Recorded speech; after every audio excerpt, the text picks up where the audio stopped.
En 1307, l'ordre du Temple est démantelé par décret royal. Ses membres sont arrêtés, ses archives dispersées, ses biens confisqués.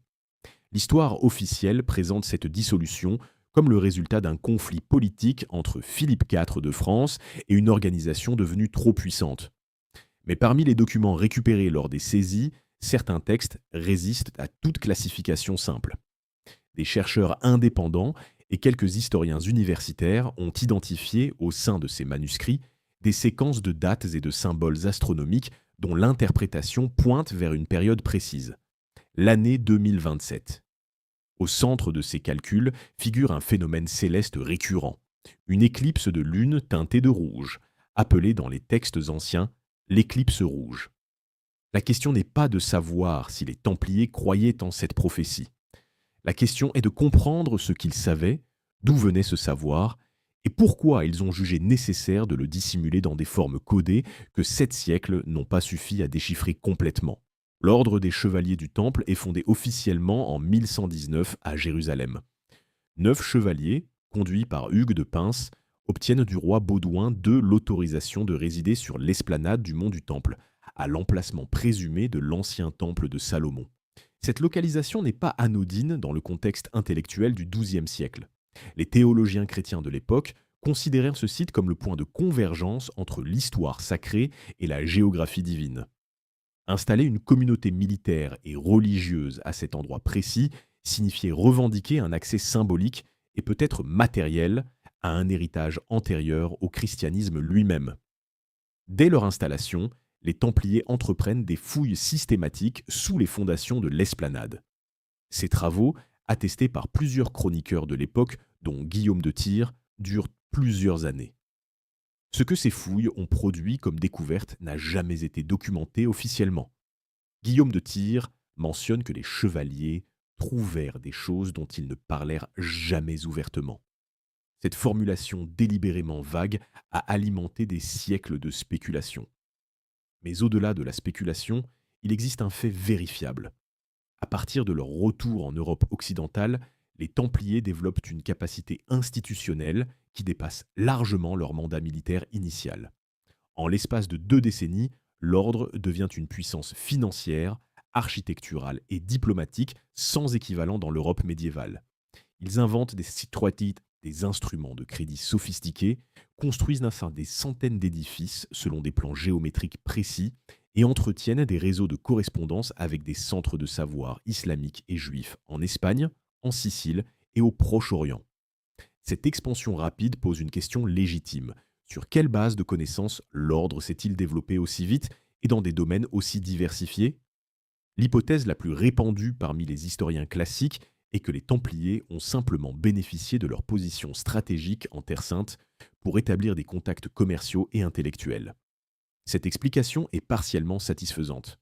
Elle rend compte de l'expansion financière, mais elle n'explique pas la précision géométrique de leur construction, ni la cohérence des orientations astronomiques que certains chercheurs ont relevées dans leurs bâtiments, ni surtout la présence, dans leurs archives dispersées, de textes qui ne correspondent à aucune tradition théologique chrétienne connue. L'historien britannique Malcolm Barber, dans ses travaux sur l'ordre du Temple publiés à la fin du XXe siècle, note que les Templiers ont entretenu des contacts réguliers avec des érudits arabes spécialisés en astronomie et en mathématiques. Ces contacts ne sont pas contestés. Ce qui reste en débat, c'est la nature exacte des échanges qui ont eu lieu. Les textes astronomiques arabes du XIIe siècle intégrirent des corpus de connaissances hérités de sources grecques, babyloniennes et, selon certains manuscrits de la bibliothèque d'Al-Hajar, de sources encore plus anciennes dont l'origine géographique n'est pas clairement établie. La question de la transmission du savoir interdit dans le contexte templier ne peut pas être réduite à une simple hypothèse ésotérique. Elle repose sur un ensemble de faits documentés. Des textes récupérés lors des arrestations de 1307 qui ne correspondent pas aux pratiques liturgiques chrétiennes ordinaires. Des témoignages de frères lors des interrogatoires de l'Inquisition mentionnant des figures célestes et des calculs de temps, et des correspondances entre la géométrie de certains sites templiers et des configurations astronomiques précises. Ce dernier point mérite une attention particulière. Plusieurs chercheurs, dont l'archéo-astronome français Sylvain Tristan, dans ses études sur les orientations des commanderies templières, ont établi que certains bâtiments de l'ordre sont alignés sur des positions solaires et lunaires spécifiques qui correspondent à des dates récurrentes dans un cycle de plusieurs siècles. Ces alignements ne peuvent pas être attribués au hasard ou à des conventions architecturales médiévales ordinaires, car ils s'écartent systématiquement des orientations liturgiques chrétiennes standards, notamment l'orientation vers l'Est pour les autels, pour pointer vers des positions célestes calculées. En 2001, Barbara Frale, archiviste au Vatican, découvre dans les fonds de l'Archivio Segreto Vaticano un document longtemps considéré comme perdu, le Parchemin de Chinon. Ce texte, daté de 1308, contient les minutes des interrogatoires menés par des représentants du pape Clément V sur les dirigeants de l'ordre du Temple, dont le grand maître Jacques de Molay.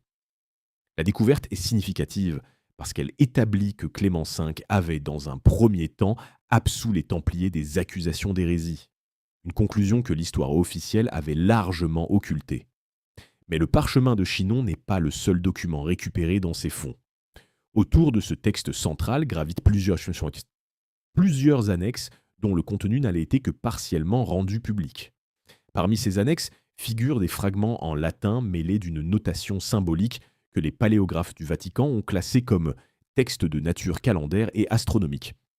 Barbara Frale elle-même mentionne ces fragments dans un article académique publié en 2004 dans le Journal of Medieval History, sans toutefois en proposer une interprétation complète, notant que leur déchiffrement nécessiterait une expertise combinant la paléographie médiévale et l'histoire de l'astronomie. Ces fragments présentent plusieurs caractéristiques inhabituelles. Premièrement, ils utilisent un système de notation numérique qui mélange les chiffres romains avec des symboles qui ne correspondent ni à l'arithmétique médiévale standard, ni au système de notation musicale ou liturgique connu.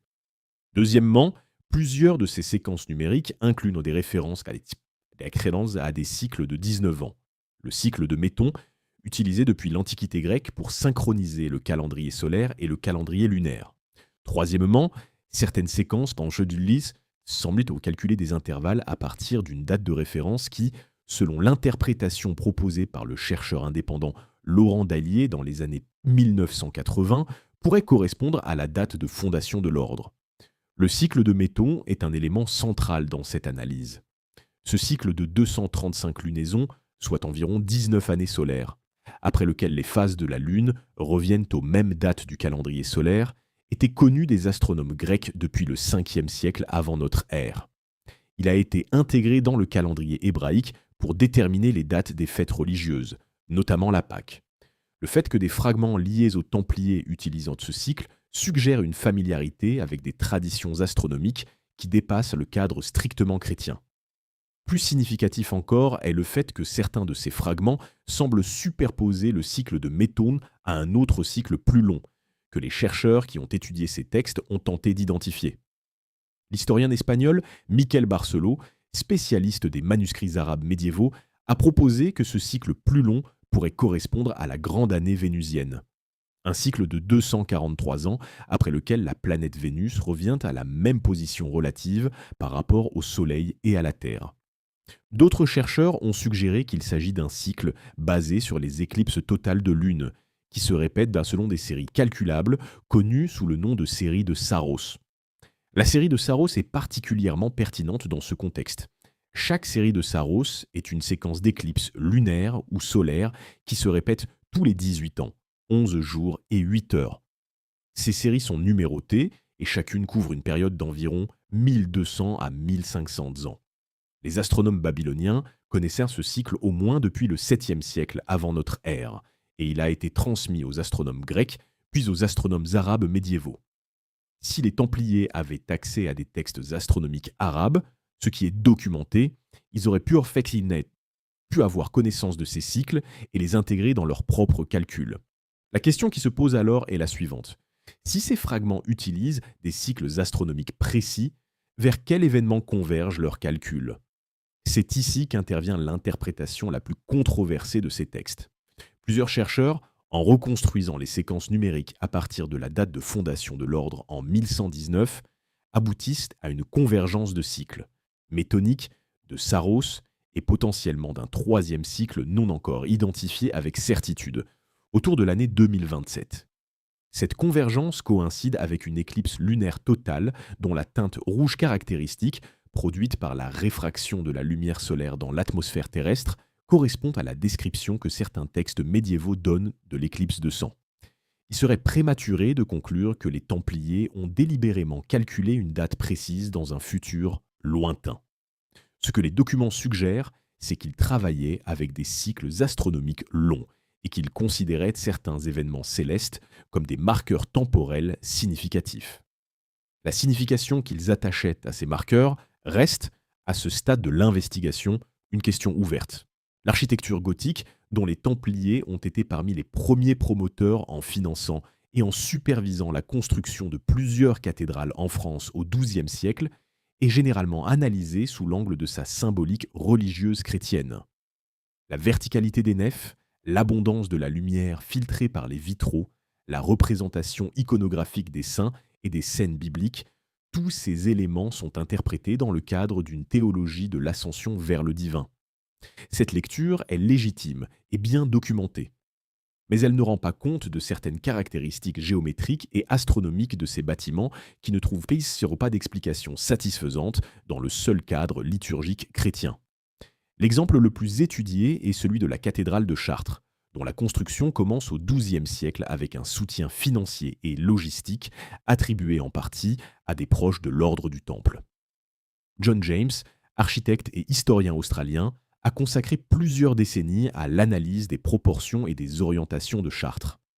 Ses travaux, publiés entre les années 1970 et 2000, établissent que le plan de la cathédrale intègre des rapports géométriques qui correspondent aux proportions du nombre d'or, à des fractions liées au cycle lunaire et à des orientations solaires précises qui ne correspondent pas à l'orientation liturgique standard vers l'est, mais à des positions solaires au solstice.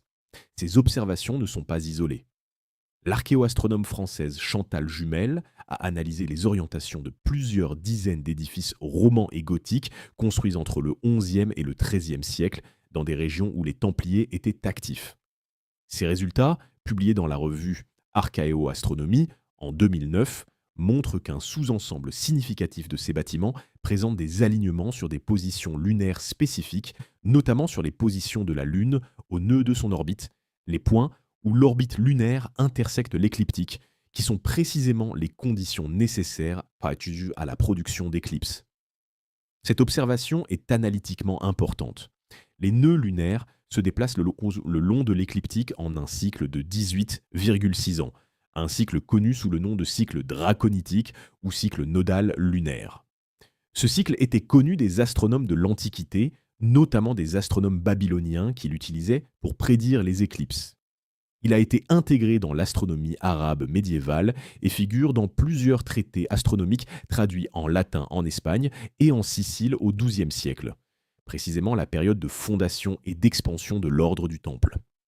Si des orientations liées aux nœuds lunaires ont été intégrées dans l'architecture de bâtiments construits sous influence templière, cela implique que les architectes ou leurs commanditaires disposaient de connaissances sur le cycle nodal lunaire.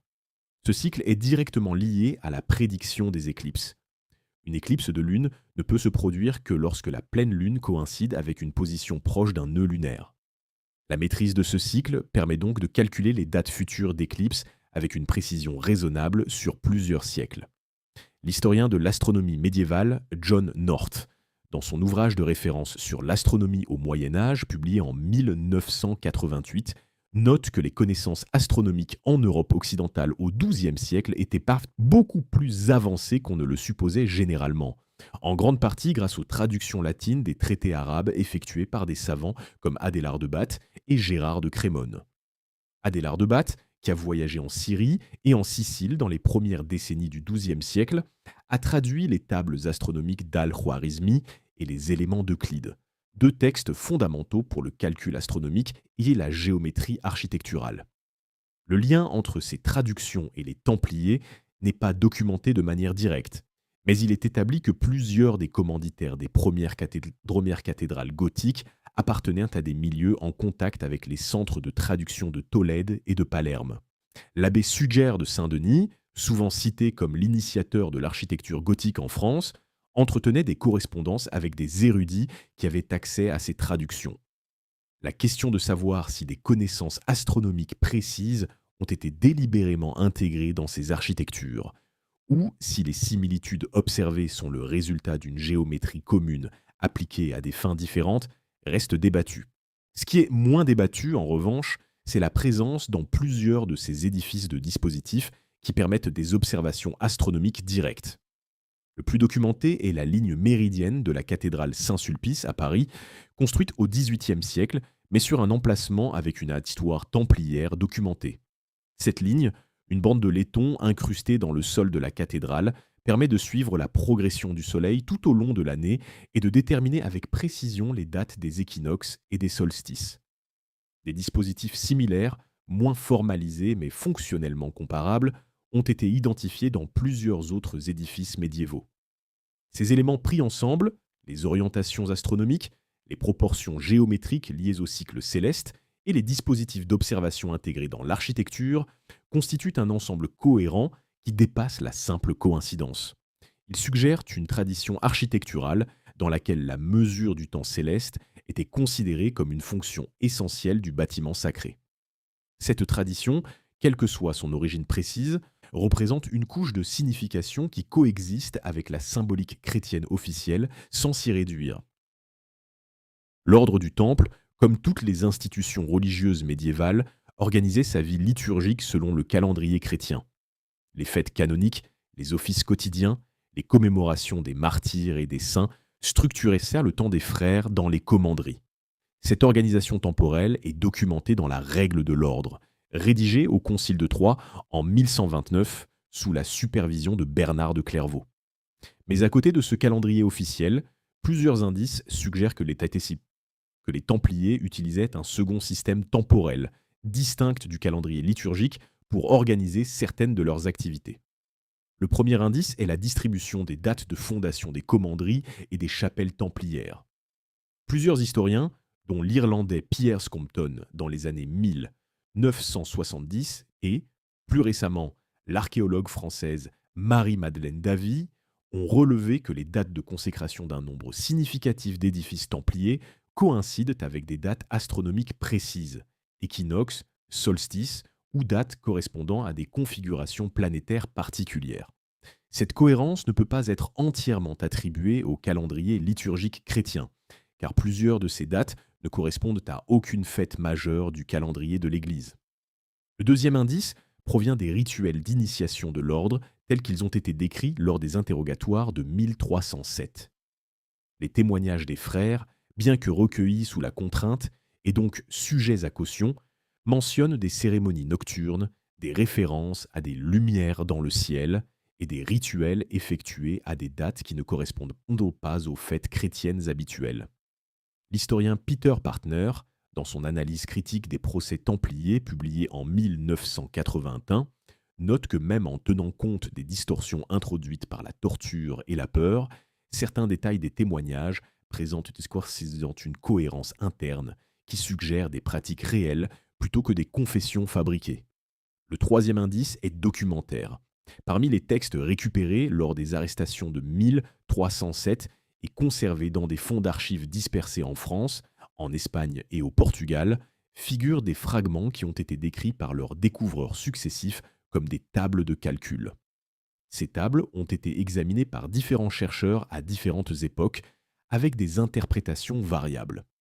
L'historien et mathématicien français Étienne Poul, spécialiste des instruments et des textes astronomiques médiévaux, a analysé certains de ces fragments dans les années 1980 et a conclu qu'ils constituaient des tables de prédiction d'éclipses, similaires dans leur structure aux tables astronomiques arabes de la même époque, mais avec des paramètres légèrement différents. La différence de paramètres est significative.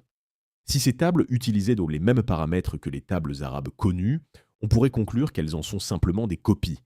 Mais les variations observées par Poul suggèrent soit une correction des tables arabes basées sur des observations indépendantes, soit l'utilisation d'une source astronomique différente. Cette seconde hypothèse est troublante, car elle implique l'existence d'une tradition astronomique distincte dont les Templiers auraient eu connaissance. La question de l'origine de cette éventuelle tradition distincte ramène directement aux fouilles du mont du Temple.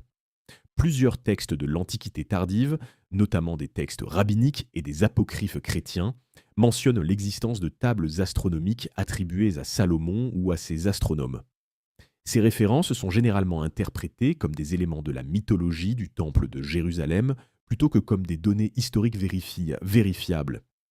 Mais l'archéologue israélien Eilat Mazar, dans ses fouilles sur l'esplanade du Temple dans les années 2000, a mis au jour des fragments de tablettes en argile présentant des inscriptions en écriture phénicienne dont le déchiffrement partiel suggère des calculs numériques de nature inconnue.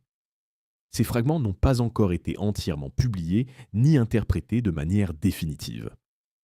Le système calendaire que les Templiers semblent avoir utilisé en parallèle de leur calendrier liturgique officiel intégrerait, selon les chercheurs qui ont analysé les fragments disponibles, au moins 3 cycles distincts. Le premier est le cycle de Méton de 19 ans qui synchronise les calendriers solaires et lunaires. Le second est le cycle nodal lunaire de 18,6 ans qui gouverne la précession des nœuds de l'orbite lunaire et permet de prédire les éclipses. Le troisième est un cycle plus long, dont la durée exacte est débattue, mais que certains chercheurs estiment à 247 ans, correspondant à un cycle de retour des éclipses totales de lune dans les mêmes régions du ciel. La superposition de ces 3 cycles produit un système temporel complexe dans lequel certaines dates représentent des convergences rares entre plusieurs phénomènes célestes simultanés. Ces convergences, dans le cadre interprétatif que les Templiers semblent avoir utilisé, représentent également des moments de signification particulière. La nature exacte de cette signification, religieuse, prophétique ou simplement astronomique, est ce qui reste le plus difficile à déterminer avec les sources disponibles. Ce qui peut être affirmé avec une certitude raisonnable, c'est que l'ordre du Temple disposait d'un cadre de référence temporelle qui dépassait le seul calendrier liturgique chrétien et que ce cadre intégrait des données astronomiques précises héritées de traditions antérieures au christianisme médiéval. La question de ce que les Templiers faisaient de ces données et ce qu'ils avaient calculé pour les siècles suivant leur dissolution reste ouverte. Le phénomène de l'éclipse lunaire totale a fasciné les civilisations humaines depuis les premières observations astronomiques systématiques.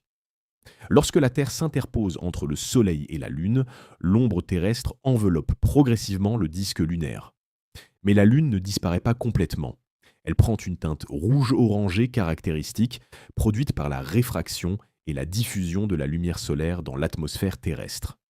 Les longueurs d'onde courtes, bleues et vertes, sont dispersées, tandis que les longueurs d'onde longues, rouges et orangées, sont réfractées vers le centre de l'ombre et atteignent la surface lunaire.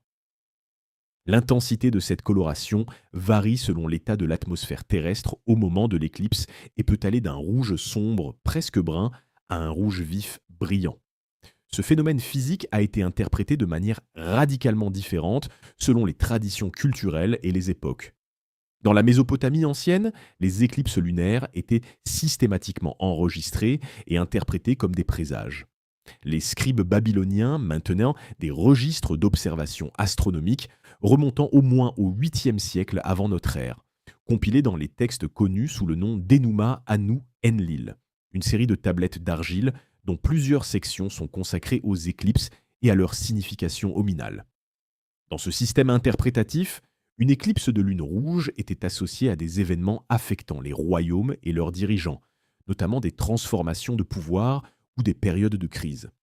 Les astronomes babyloniens avaient également développé des méthodes de prédiction des éclipses basées sur leur observation que les éclipses se répètent selon des cycles réguliers. Le cycle de Saros, mentionné précédemment, est le plus précis de ces cycles. Mais les Babyloniens utilisaient également un cycle plus court de 47 lunaisons, appelé cycle d'Exeligmos dans la nomenclature moderne, qui permettait des prédictions approximatives avec moins de calculs. La maîtrise de ces cycles représentait une connaissance astronomique d'une valeur considérable, tant pour des raisons pratiques, planification agricole, navigation, que pour des raisons politiques, car la capacité à prédire des éclipses conférait à ses détenteurs une autorité considérable. Dans la tradition hébraïque ancienne, les éclipses lunaires occupent une place spécifique dans la littérature prophétique. Le livre de Joël, dont la datation est débattue, mais que la plupart des spécialistes situent entre le 8e et le 4e siècle avant notre ère, contient une formulation qui a retenu l'attention des exégètes. Le soleil se changera en ténèbres et la lune en sang avant que vienne le jour grand et terrible du Seigneur. Cette formulation, la lune en sang, est devenue une référence centrale dans les interprétations eschatologiques médiévales et modernes. Elle s'est reprise dans le livre de l'Apocalypse attribué à Jean de Patmos, dans un contexte de bouleversement cosmique précédant une transformation radicale de l'ordre du monde. La coïncidence entre cette formulation prophétique et la description physique d'une éclipse lunaire totale a été notée très tôt dans l'histoire de l'exégèse chrétienne. Origène d'Alexandrie, au IIIe siècle, interprète le passage de Joël comme une référence à un événement astronomique réel porteur d'une signification spirituelle. Cette lecture n'est pas isolée. Elle reflète une tendance plus large dans la pensée patristique à trouver des correspondances entre les phénomènes naturels et les événements de l'histoire sacrée.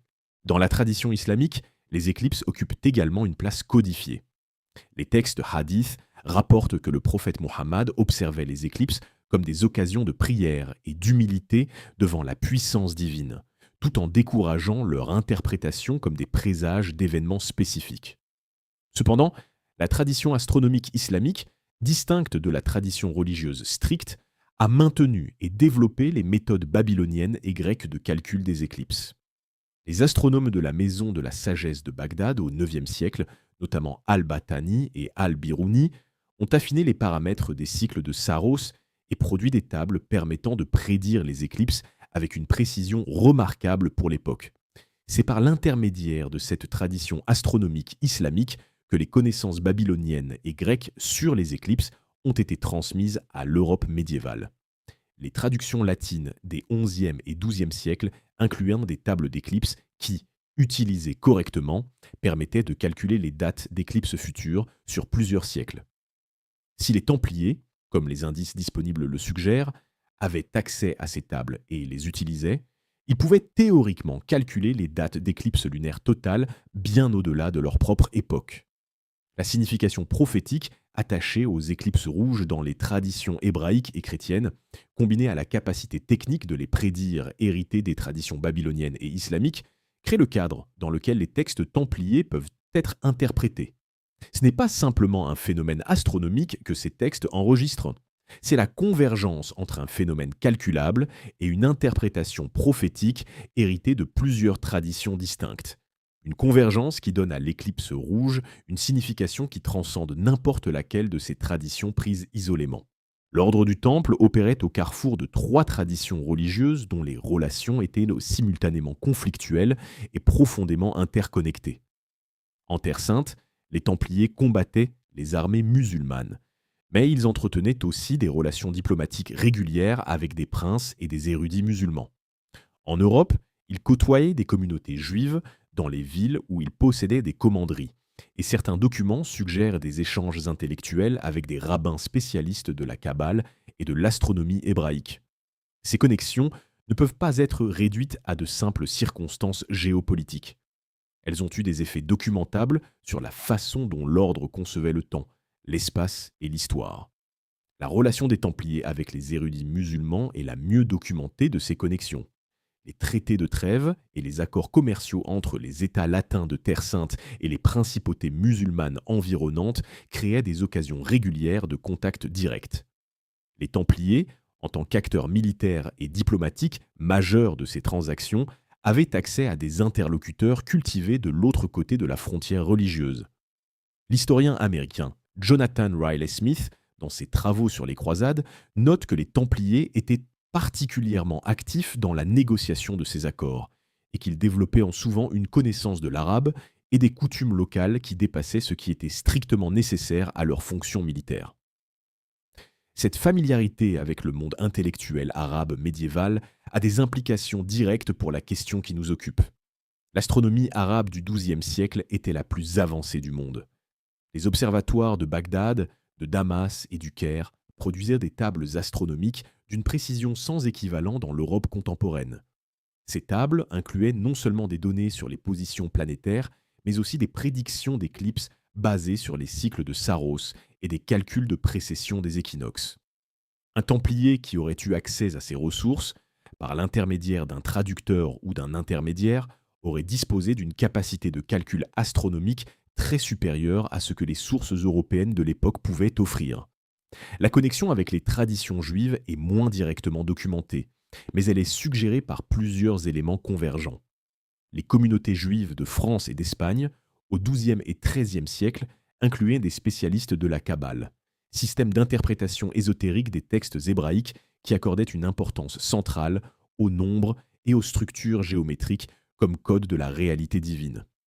Les kabbalistes médiévaux utilisaient le système de numérologie hébraïque connu sous le nom de Gematria pour extraire des significations cachées des textes sacrés. Et ils élaboraient parfois des correspondances entre les nombres, les lettres, les planètes et des périodes de temps spécifiques. La Kabbale médiévale s'est développée principalement dans le sud de la France et en Catalogne. Précisément les régions où les Templiers avaient une présence particulièrement dense. La coïncidence géographique n'est pas, en elle-même, une preuve de connexion intellectuelle. Mais plusieurs historiens ont noté des similitudes structurelles entre certains éléments des rituels templiers tels qu'ils sont décrits dans les témoignages des procès et des pratiques kabbalistiques connues. L'historien israélien Moshe Idel, l'un des spécialistes les plus reconnus de la Kabbale médiévale, a commenté ces similitudes dans plusieurs travaux sans aller jusqu'à postuler une influence directe, notant qu'elles pourraient refléter des sources communes plutôt qu'une transmission directe. Ces sources communes pourraient être les textes de la période du Second Temple, produits entre le IIe siècle avant notre ère et le 1er siècle de notre ère, dans une période de fermentation intellectuelle intense où des éléments des traditions babyloniennes, grecques, persanes et juives se mêlaient dans la région du Proche-Orient. Parmi ces textes figurent des textes apocalyptiques, le livre de Daniel, le livre d'Enoch, les psaumes de Salomon, qui utilisent des images astronomiques pour décrire des transformations historiques futures. Ces textes étaient connus à la fois dans les traditions juives et chrétiennes, et certains d'entre eux circulaient également dans des versions arabes. L'éclipse rouge, dans ce contexte intellectuel multireligieux, n'est pas simplement un phénomène astronomique calculable. Elle est aussi un symbole chargé de signification dans plusieurs systèmes prophétiques simultanément. Pour les kabbalistes, le rouge, couleur associée à la Séphira Gebura dans l'arbre de vie kabbalistique, évoque la rigueur divine, le jugement et la transformation par la crise. Pour les exégètes chrétiens, la lune en sang de Joël et de l'Apocalypse est un signe précédant une transformation eschatologique. Pour les astronomes arabes qui travaillaient dans un cadre à la fois scientifique et cosmologique, les éclipses étaient des moments où les influences célestes se reconfigurèrent de manière significative. Si les Templiers avaient absorbé des éléments de ces trois systèmes interprétatifs, ce que leur position géographique et diplomatique unique rendait possible, alors leur lecture d'une éclipse rouge calculée pour une date précise aurait intégré ces différentes couches de signification en un système cohérent. Ce système n'appartient à aucune des trois traditions dont il est issu. Il est un produit de leur intersection, et c'est précisément ce qui le rend difficile à analyser avec les outils d'une seule discipline historique. La couleur rouge et l'image du sang occupent une place centrale dans l'iconographie et la littérature prophétique médiévale, bien au-delà du seul contexte templier. Dans la théologie chrétienne, le sang du Christ est le vecteur de la rédemption, une substance à la fois physique et symbolique dont la signification déborde les catégories ordinaires. Mais dans la littérature prophétique médiévale, le sang apparaît aussi dans un registre différent, cosmologique plutôt que sotériologique. Il est le signe de bouleversement, de fin de cycle, de transition entre des âges du monde.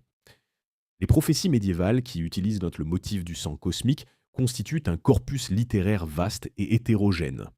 Parmi les textes les plus significatifs pour l'analyse qui nous occupe figurent les prophéties attribuées à Merlin dans la tradition arthurienne, les prophéties de Joachim de Fiore au XIIe siècle, et les textes prophétiques circulant sous le nom de Sibylle médiévale. Ces textes ont en commun d'utiliser des images astronomiques, éclipses, conjonctions planétaires, comètes, comme marqueurs de transition entre des âges historiques. Joachim de Fiore, abbé calabrais du XIIe siècle, est particulièrement pertinent dans ce contexte. Sa théologie de l'histoire divise le temps en trois âges: l'âge du Père, l'âge du Fils et l'âge de l'Esprit, dont les transitions sont marquées par des crises et des transformations radicales. Joachim, qui était contemporain des premières décennies de l'ordre du Temple, entretenait des relations avec des cercles proches de l'ordre, et ses écrits ont circulé dans des milieux où les Templiers étaient présents. L'influence de son système de périodisation sur la pensée prophétique médiévale a été considérable. Elle a fourni un cadre interprétatif dans lequel les événements astronomiques pouvaient être lus comme des signaux d'une dynamique historique plus large. Dans les textes prophétiques attribués aux Sibylles médiévales, recueil de prophéties en vers latin circulant largement en Europe à partir du XIe siècle, apparaissent régulièrement des images d'éclipses associées à des changements de régime politique et religieux. Ces textes, dont les origines réelles sont obscures et qui mélangent probablement des éléments de différentes époques, utilisent la lune rouge comme symbole d'une crise qui précède une restauration. La structure narrative est typiquement celle d'une dégradation, d'un signe céleste et d'un renouveau, un schéma tripartite qui rappelle la structure joachimite des trois âges. La spécificité templière dans ce contexte prophétique est double. D'une part, les Templiers avaient accès, par leurs connexions intellectuelles multiples, à des versions plus anciennes et plus précises des traditions prophétiques astronomiques que la plupart de leurs contemporains. D'autre part, leur position institutionnelle particulière, une organisation militaire et religieuse opérant à la frontière de plusieurs cultures, leur donnait une perspective sur ces traditions qui n'étaient pas celles d'un seul système de croyances. Les interrogatoires de 1307 contiennent plusieurs mentions, fragmentaires et difficiles à interpréter, de croyances eschatologiques partagées par certains membres de l'ordre.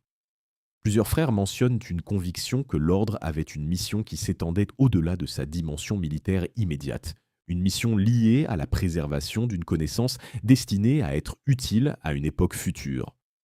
Cette conviction, si elle est authentique et non le résultat de la pression des interrogateurs, suggère que certains membres de l'ordre avaient intériorisé un cadre prophétique dans lequel leurs activités prenaient sens.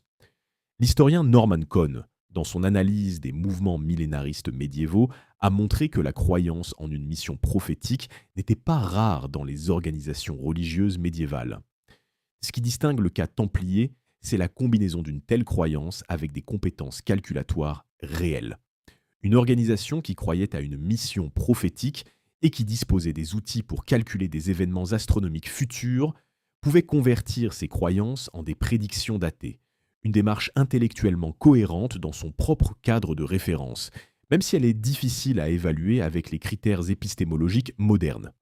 Le symbole du sang dans les prophéties médiévales n'est donc pas simplement une image rhétorique. Il est le point de convergence entre une interprétation théologique de l'éclipse lunaire, une tradition de calcul astronomique permettant de prédire ces éclipses, et un cadre prophétique donnant à ces événements célestes une signification historique. C'est dans cet espace de convergence que les textes templiers semblent s'inscrire, et c'est cet espace qui rend leur interprétation à la fois fascinante et méthodologiquement complexe. La relation entre l'ordre du Temple et la papauté est une des plus complexes de l'histoire médiévale. Les Templiers étaient dits directement soumis à l'autorité du pape, exemptés de la juridiction des évêques locaux et jouissaient d'une autonomie institutionnelle sans équivalent dans l'Église médiévale. Cette relation privilégiée avait un corollaire important. Les archives de l'ordre, en cas de dissolution ou de crise, tombèrent sous la juridiction directe du Saint-Siège. Lorsque Philippe IV de France décide d'arrêter les Templiers en 1307, l'une des premières mesures du pape Clément V est de revendiquer le contrôle des archives de l'ordre. Une manœuvre qui vise autant à protéger ces documents qu'à les mettre hors de portée du roi de France. Les documents ainsi récupérés par le Saint-Siège ont suivi un chemin complexe au cours des siècles. Une partie a été transférée à Avignon, résidence des papes entre 1309 et 1377. Une autre partie est restée à Rome. Des transferts successifs, des pertes lors des saccages de Rome au XVIe siècle et des réorganisations internes des archives pontificales ont rendu extrêmement difficile la reconstitution de l'inventaire complet de ce qui a été préservé. La création de l'Archivio Segreto Vaticano, formalisée au XVIIe siècle, a regroupé une partie de ces documents dans une structure archivistique cohérente, mais les inventaires de cette archive ne sont que partiellement accessibles aux chercheurs extérieurs. Ce que l'on sait des documents templiers conservés au Vatican provient de plusieurs sources. Les publications de Barbara Frale sur le parchemin de Chinon ont ouvert une fenêtre sur une partie de ce fonds. Des chercheurs ayant obtenu des accès limités à l'archivio ont publié des descriptions partielles de documents liés au procès templier. Et plusieurs historiens ont travaillé sur des copies de documents originaux qui ont été réalisés avant le transfert des archives à Rome, notamment les copies conservées dans les archives départementales françaises qui contiennent des transcriptions de minutes de procès.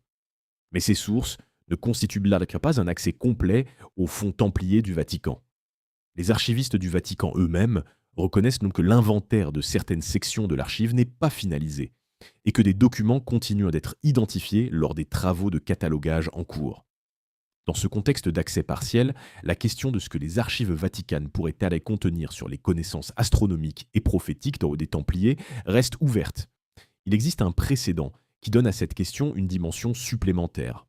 En 1996, un chercheur espagnol travaillant dans des archives ecclésiastiques de Séville a mis au jour un ensemble de documents datant du début du XIVe siècle, la période immédiatement postérieure à la dissolution de l'ordre, qui semble provenir d'une commanderie templière du Portugal. Parmi ces documents figurent plusieurs feuillets contenant des diagrammes géométriques et des séquences numériques, dont l'analyse préliminaire, publiée dans une revue d'histoire médiévale espagnole en 1998, suggère qu'ils pourraient être liés à des calculs astronomiques.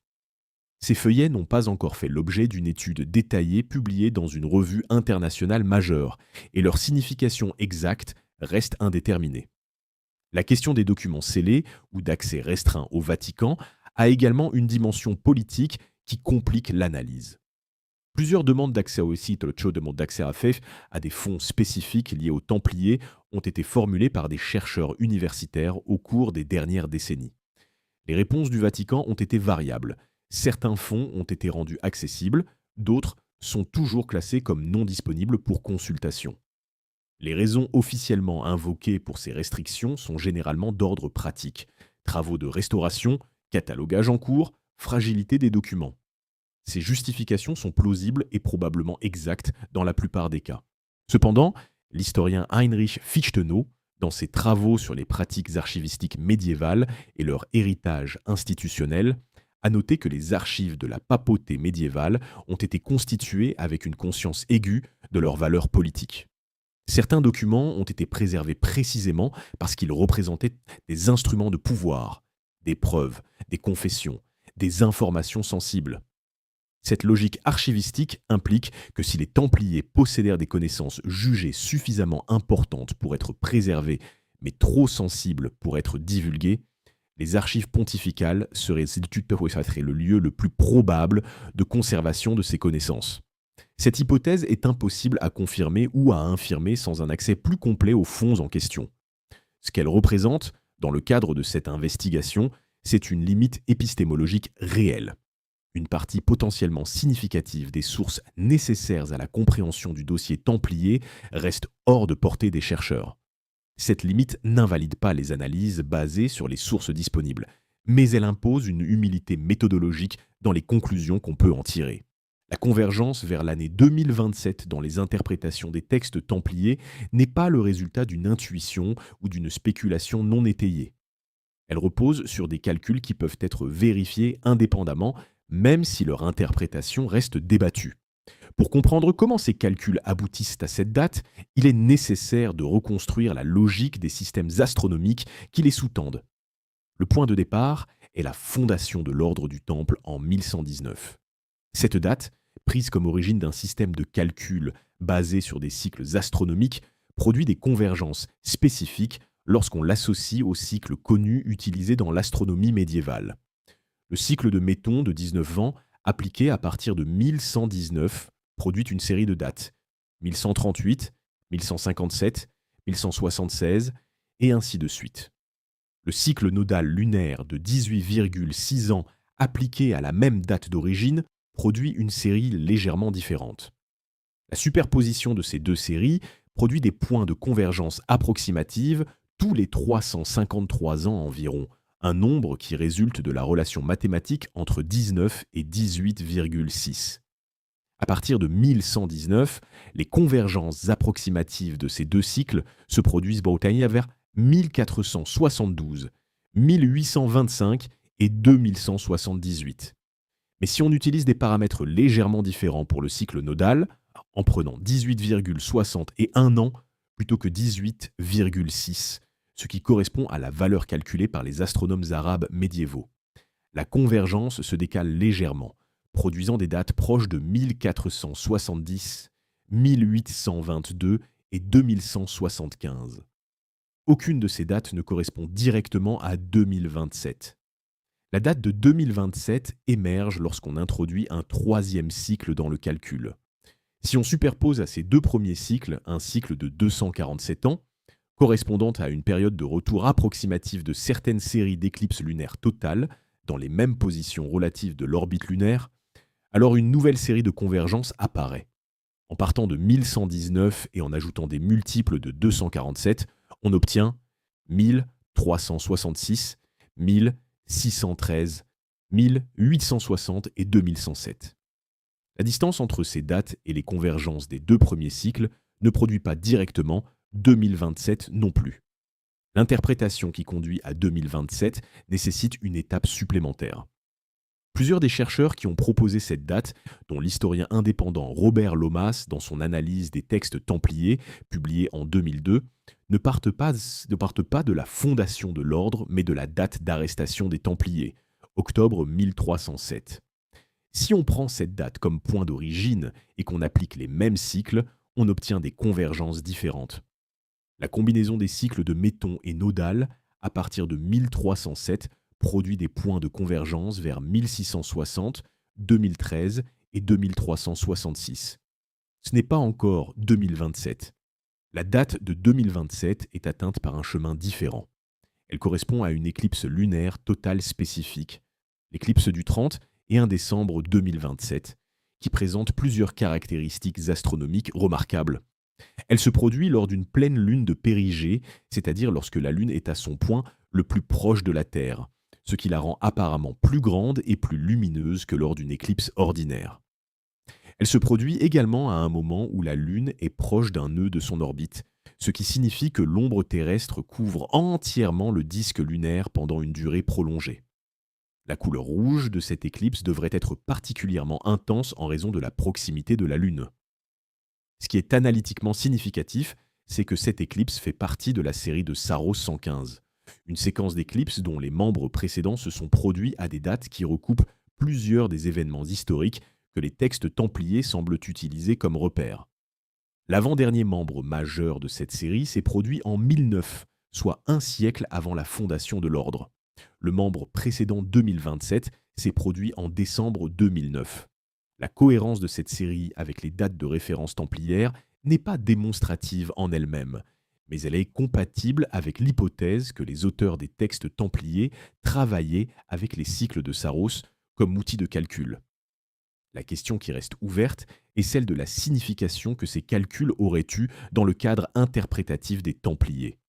Ont-ils calculé l'éclipse de 2027 comme un événement astronomique précis dont ils voulaient enregistrer la date ? Ou ont-ils associé à cet événement calculé une signification prophétique héritée de leurs multiples traditions intellectuelles ? Ces deux possibilités ne sont pas mutuellement exclusives, et c'est précisément leur coexistence possible qui rend ce dossier difficile à clôturer définitivement. La convergence vers l'année 2027 dans les interprétations des textes templiers n'est pas le résultat d'une intuition ou d'une spéculation non étayée. Elle repose sur des calculs qui peuvent être vérifiés indépendamment, même si leur interprétation reste débattue. Pour comprendre comment ces calculs aboutissent à cette date, il est nécessaire de reconstruire la logique des systèmes astronomiques qui les sous-tendent. Le point de départ est la fondation de l'ordre du Temple en 1119. Cette date, prise comme origine d'un système de calcul basé sur des cycles astronomiques, produit des convergences spécifiques lorsqu'on l'associe au cycle connu utilisé dans l'astronomie médiévale. Le cycle de Méton de 19 ans, appliqué à partir de 1119, produit une série de dates. 1138, 1157, 1176, et ainsi de suite. Le cycle nodal lunaire de 18,6 ans appliqué à la même date d'origine produit une série légèrement différente. La superposition de ces deux séries produit des points de convergence approximative tous les 353 ans environ, un nombre qui résulte de la relation mathématique entre 19 et 18,6. À partir de 1119, les convergences approximatives de ces deux cycles se produisent sur 1472, 1825 et 2178. Mais si on utilise des paramètres légèrement différents pour le cycle nodal, en prenant 18,61 ans plutôt que 18,6, ce qui correspond à la valeur calculée par les astronomes arabes médiévaux, la convergence se décale légèrement, produisant des dates proches de 1470, 1822 et 2175. Aucune de ces dates ne correspond directement à 2027. La date de 2027 émerge lorsqu'on introduit un troisième cycle dans le calcul. Si on superpose à ces deux premiers cycles un cycle de 247 ans, correspondant à une période de retour approximative de certaines séries d'éclipses lunaires totales dans les mêmes positions relatives de l'orbite lunaire, alors une nouvelle série de convergences apparaît.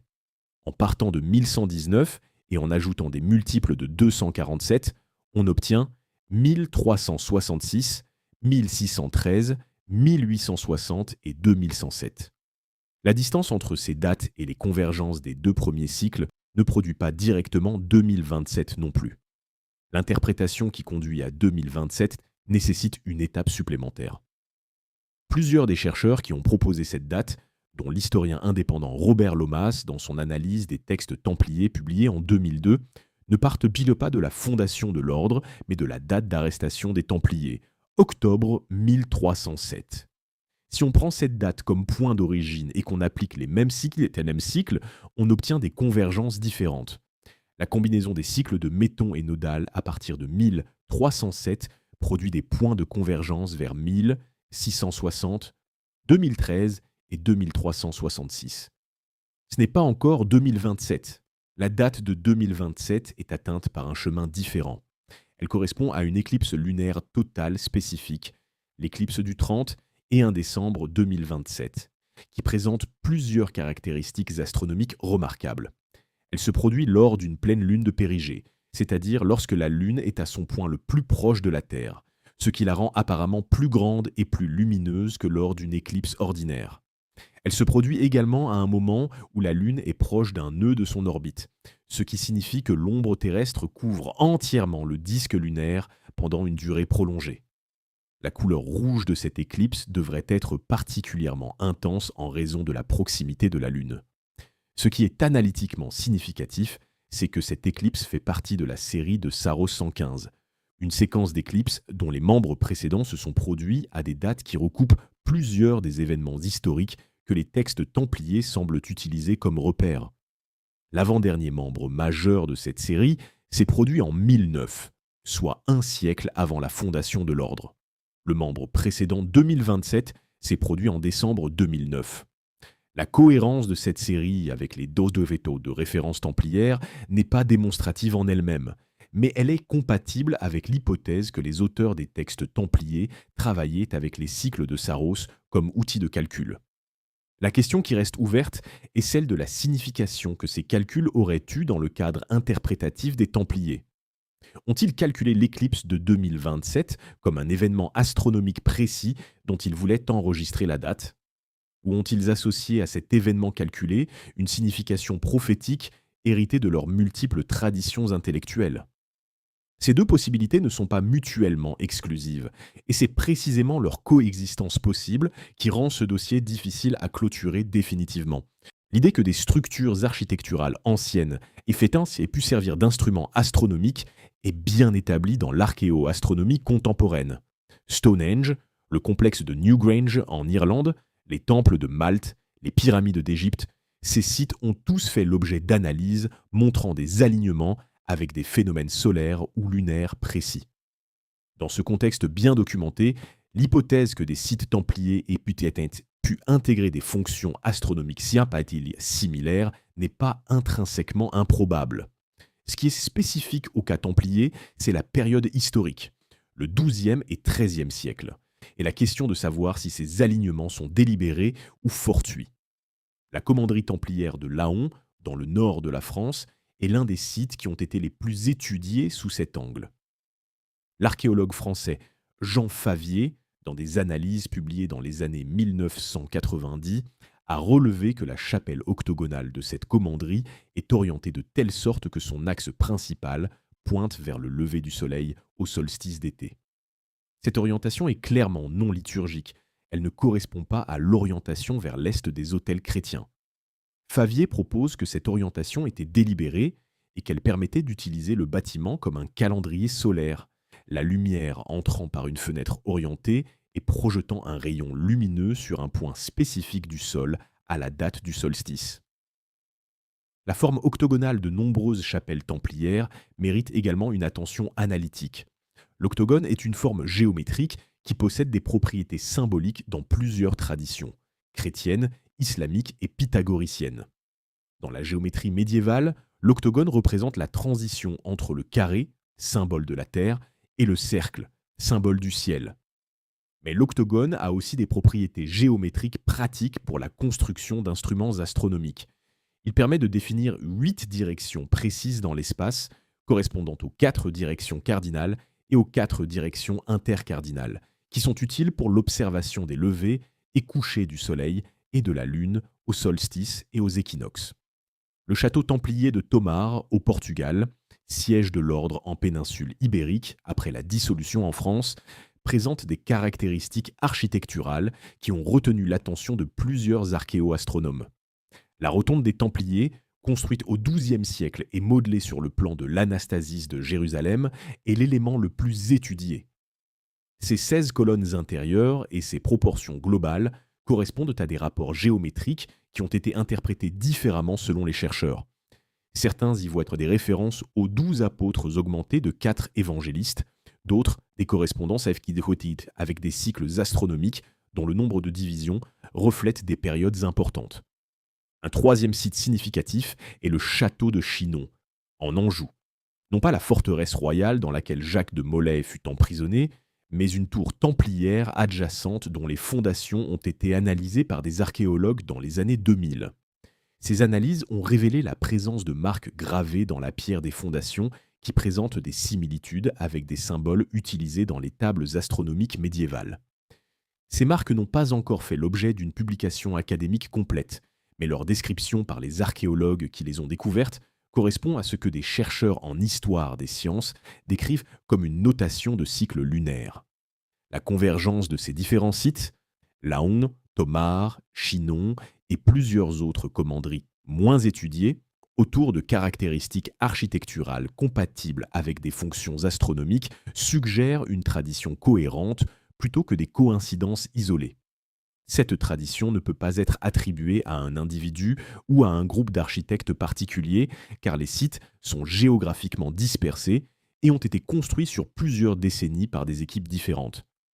Elle doit donc refléter une directive institutionnelle, une orientation générale de l'ordre qui intégrait des considérations astronomiques dans la conception de ces bâtiments. Cette directive institutionnelle est compatible avec ce que les documents templiers suggèrent sur l'utilisation de cycles astronomiques dans le cadre temporel de l'ordre. Si les Templiers maintenaient un système calendaire parallèle basé sur des cycles célestes, ils auraient eu besoin d'instruments pour effectuer les observations nécessaires à l'entretien de ce système. Des bâtiments orientés sur des phénomènes solaires et lunaires précis représentent exactement ce type d'instruments. Discrets, permanents et déguisés en architecture religieuse ordinaire pour un observateur non initié. La question de l'utilisation concrète de ces instruments reste difficile à élucider avec les sources disponibles. Ce qu'on peut affirmer, c'est que si les Templiers travaillaient effectivement avec des cycles astronomiques longs pour calculer des dates futures significatives, leurs bâtiments auraient pu jouer un rôle fonctionnel dans ce système de calcul.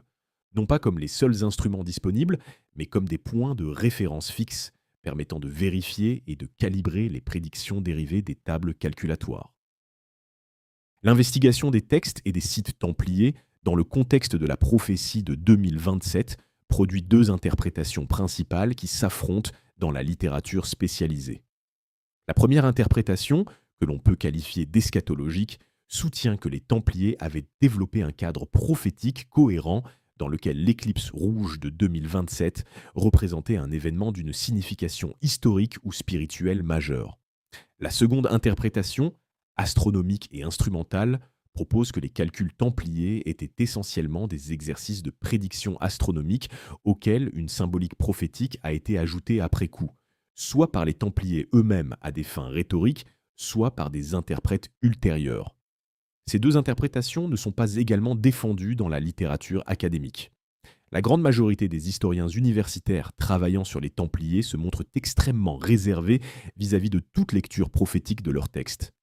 Ils soulignent, avec raison, que les sources disponibles sont fragmentaires, que les conditions de leur production, souvent dans le contexte des interrogatoires, les rendent peu fiables, et que les connexions proposées entre les textes templiers et des calculs astronomiques précis reposent sur des interprétations qui peuvent être contestées.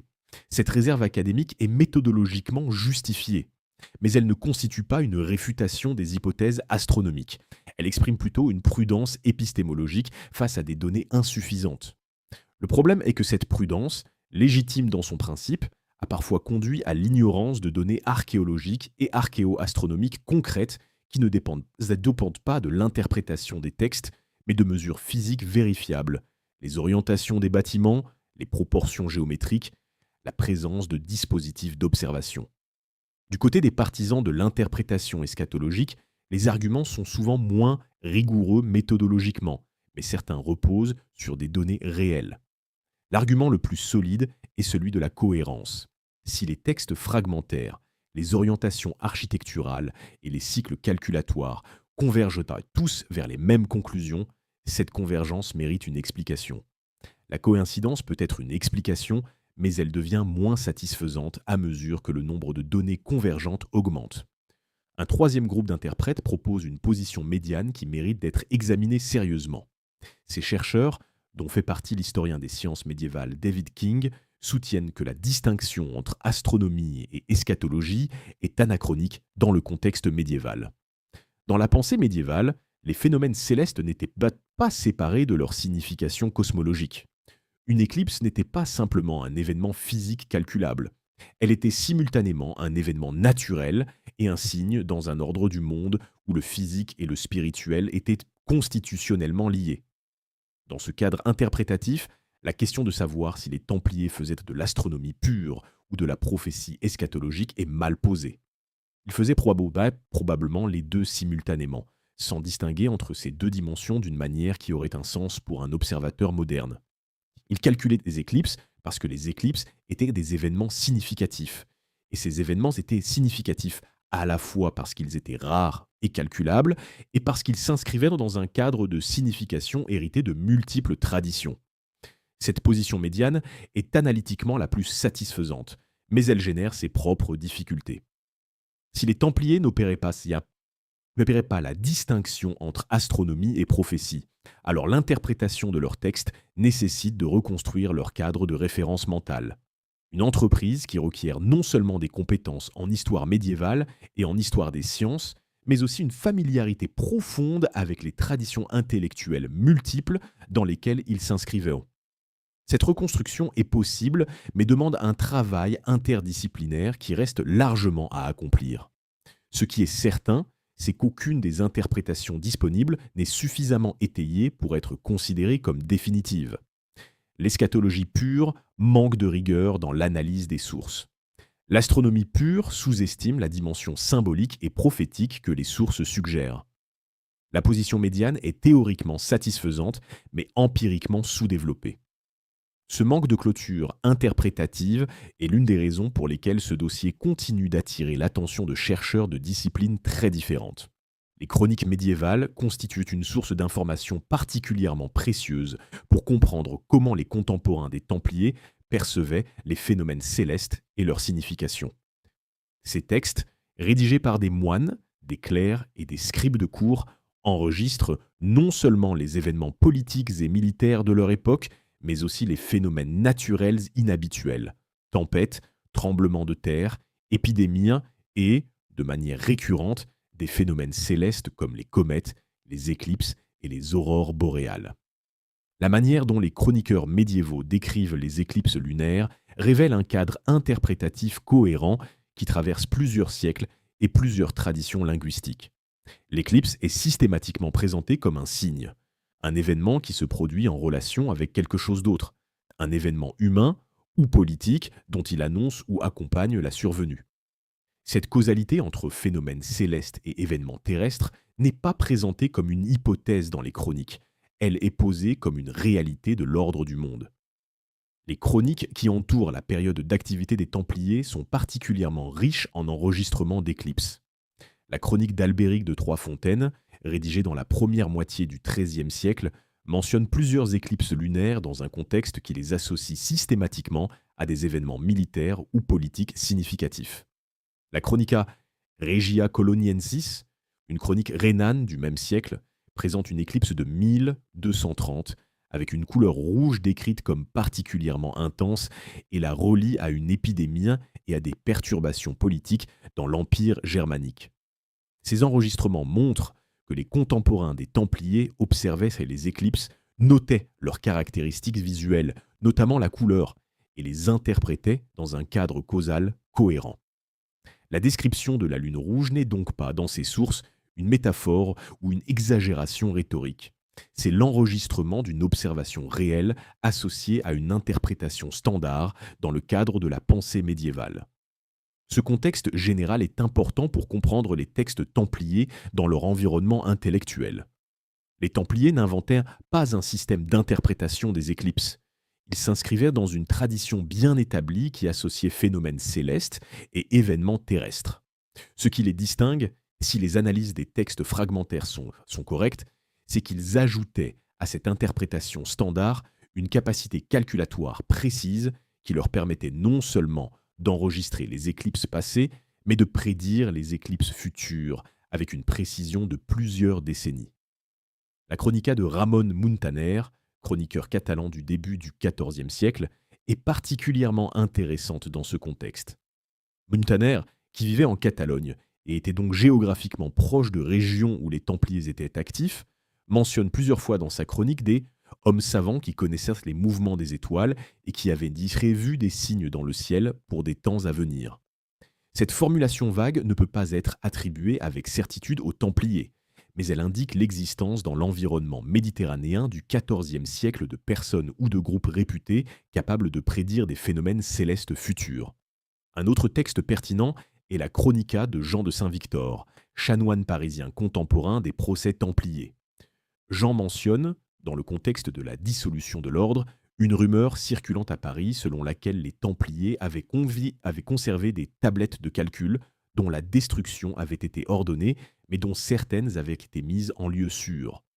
Cette mention est trop brève et trop vague pour être exploitée directement comme preuve, mais elle s'inscrit dans un ensemble de témoignages fragmentaires qui suggèrent que des contemporains bien informés avaient conscience que l'ordre possédait des connaissances de nature calculatoire qui valaient la peine d'être préservées.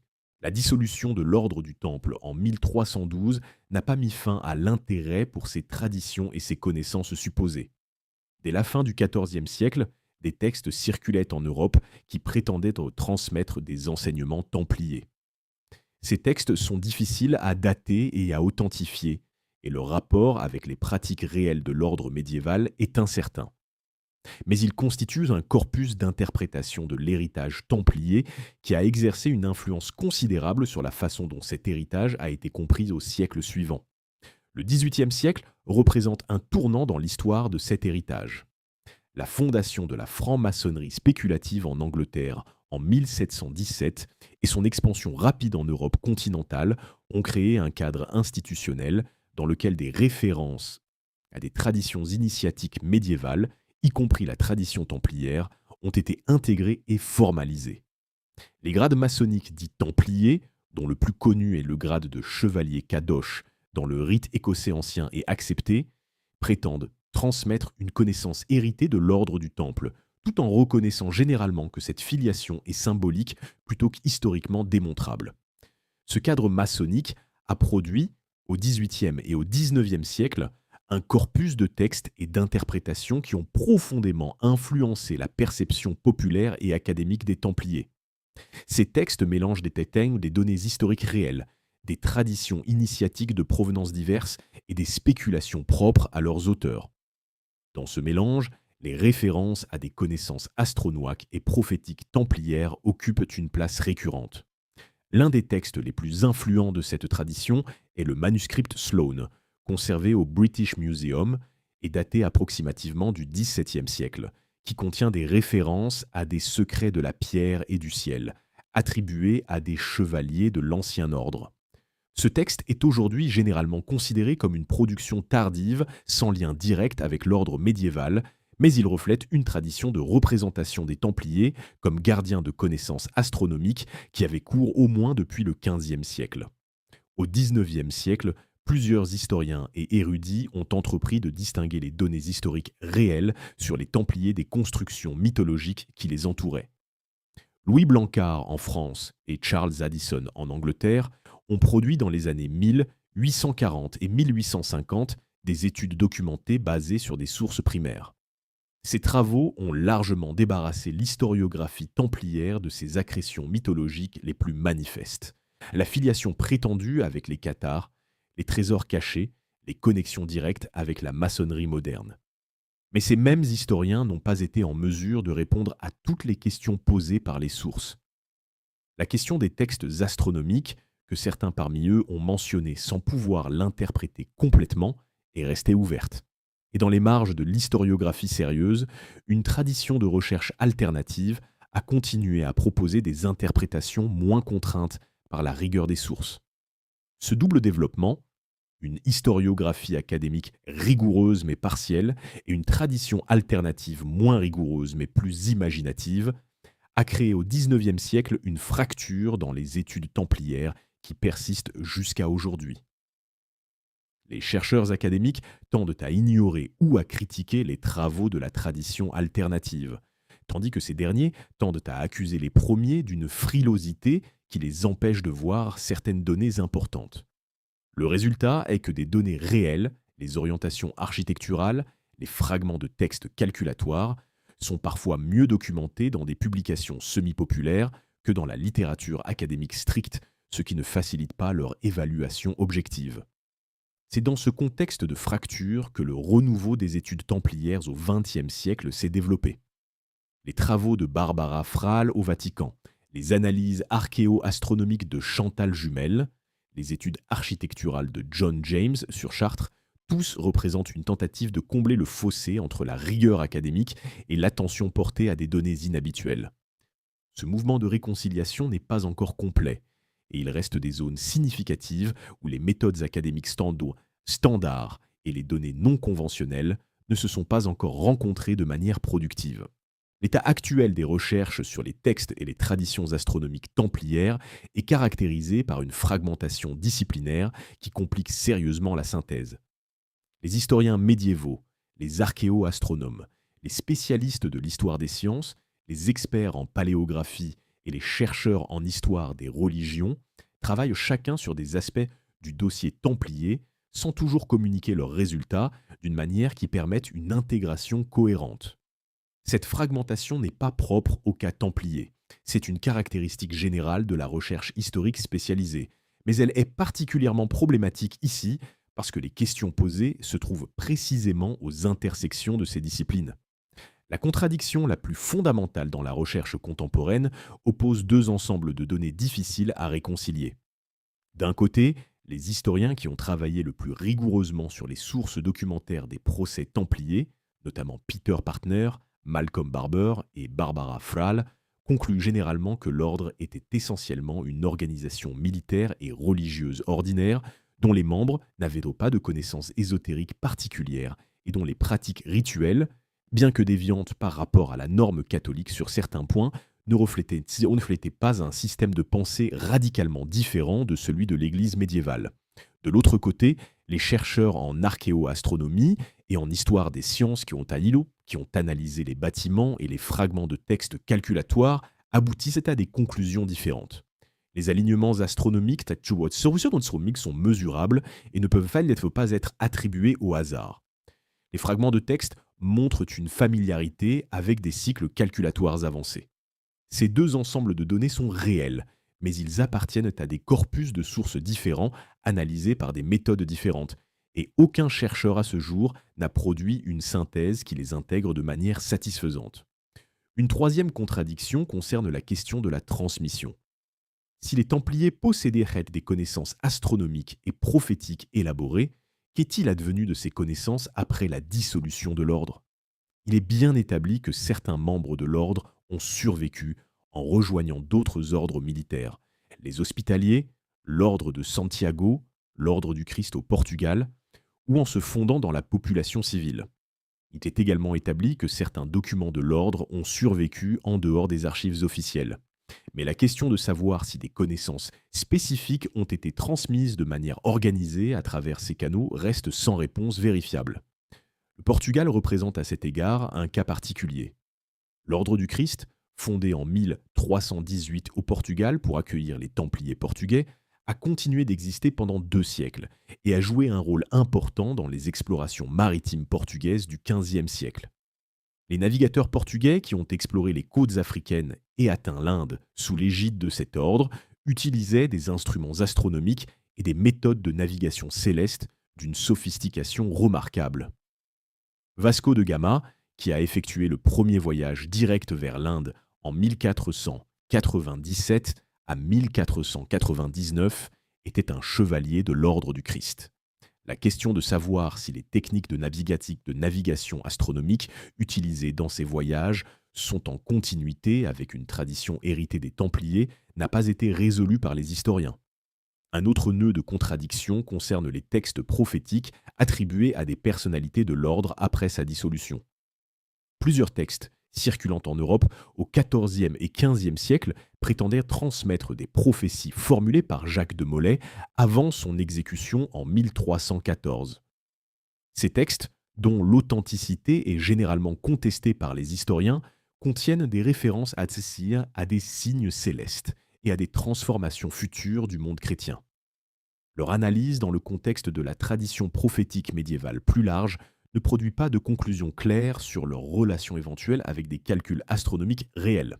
La contradiction peut être la plus significative pour la question de la prophétie de 2027 est celle qui oppose les données astronomiques vérifiables aux interprétations prophétiques qui en ont été dérivées.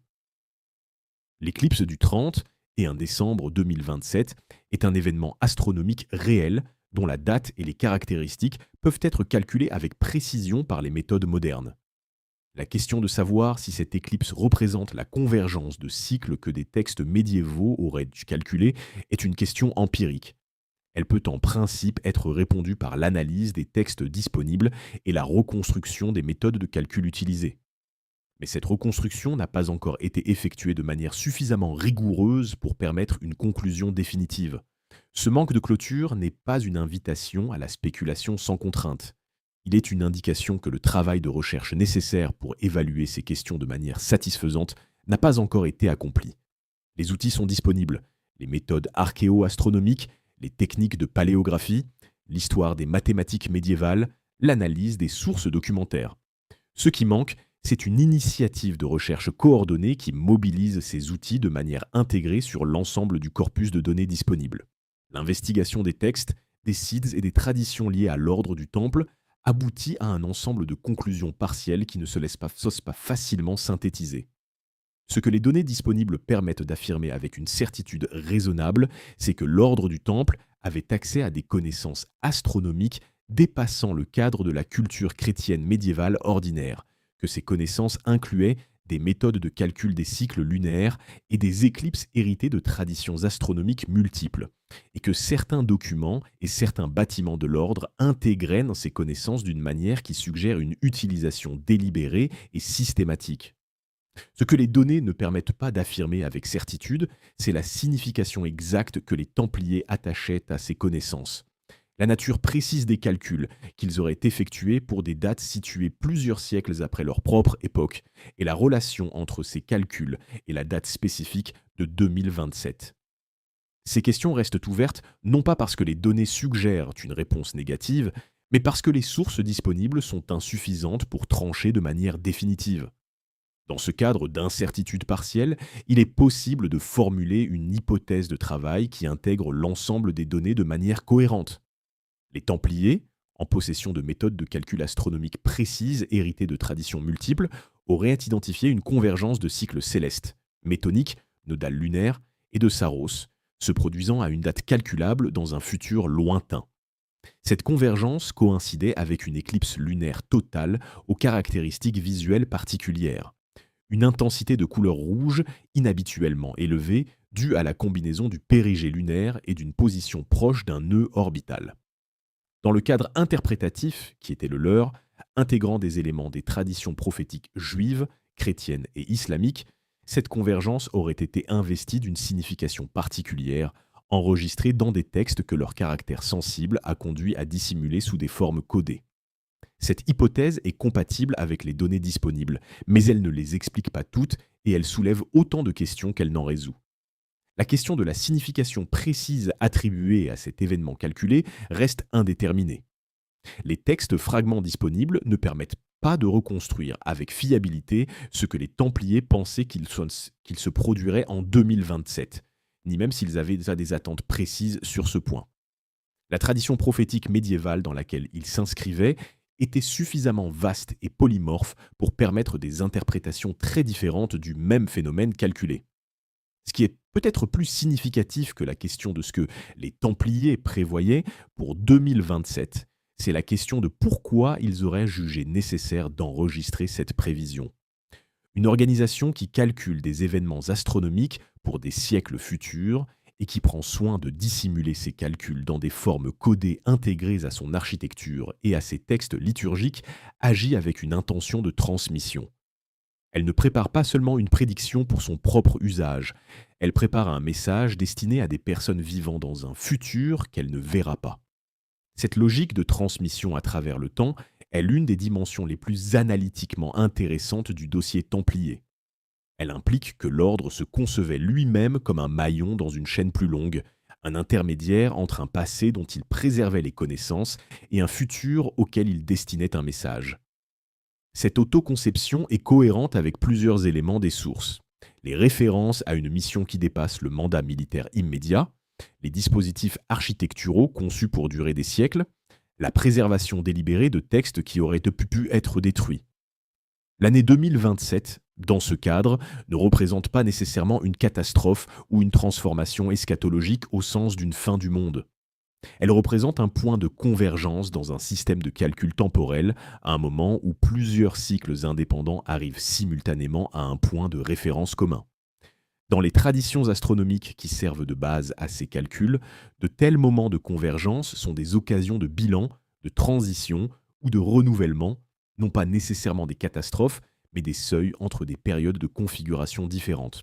La question de la signification réelle de ce moment pour notre époque appartient à un registre qui dépasse les compétences de l'analyse historique ou astronomique. Ce que l'investigation des sources disponibles révèle, c'est que des personnes qui avaient de sérieuses raisons de penser que leurs connaissances avaient de la valeur ont pris des mesures délibérées pour la transmettre à travers le temps. Ces mesures ont partiellement réussi. Les textes fragmentaires, les alignements architecturaux et les calculs reconstruits ont survécu et peuvent être analysés. Ce qu'ils signifient dans leur totalité et ce que l'éclipse du 31 décembre 2027 représente dans la trame de l'histoire longue que ces hommes tentaient un peu de cartographier, reste une question ouverte dont les contours sont maintenant mieux définis, mais dont la réponse définitive attend des recherches plus approfondies et des sources aujourd'hui encore inaccessibles. L'investigation ne se clôt pas sur une certitude. Elle se clôt sur une zone de connaissance mieux délimitée qu'au départ, avec des questions plus précises et des méthodes mieux définies pour y répondre. C'est peut-être cela que les Templiers, dans leur logique de transmission à travers le temps, avaient anticipé. Non pas que leurs héritiers lointains auraient dit des réponses, mais qu'ils auraient des questions suffisamment précises pour savoir ce qu'ils cherchaient.